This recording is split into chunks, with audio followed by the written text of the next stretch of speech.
Howdy everyone, this is Grant Bynum with Uptown 101. This is my channel, Best Houston Apartments. Hey, I'm here inside. I just walked into the Alta Sunset Heights. It's the Alta Sunset Heights. It's in the kind of the upper heights area, right really close to the lower heights area. And I'm gonna walk through just the first floor so just so you can see it.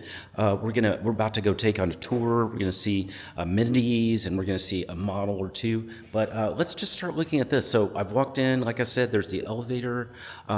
Let's walk over here so you can see the other things that are here. So there's a mail room. You've got restrooms here on the first floor, and then you've got a ton of features here. So you've got a really nice kind of conference table, but there's actually some really cool offices that are here. So there are two full offices. You can use those. They're really more podcast rooms. So really cool rooms. You can use just those for free at any time. Super fun. You've also got a nice little game area here too. This is pretty cool. I may even have to separate this out on a video. There's really so much here.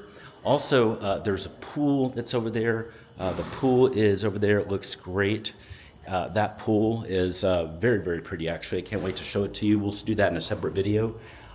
Here's more of the gaming area. And then over here is the leasing office. That really cool. You notice all the bright, really fun colors too that are here. It's just really fun. They've really done a great job. I love all the lighting and the colors and stuff like that. And then, here's what it looks like. So it's a really pretty area. Can't wait to show you more on our tour today. We're gonna go take a tour actually next to the game room. That needs some special attention. Let's go see it right now. If you have any questions anytime about anything you're seeing, send me a text. Just use the number below.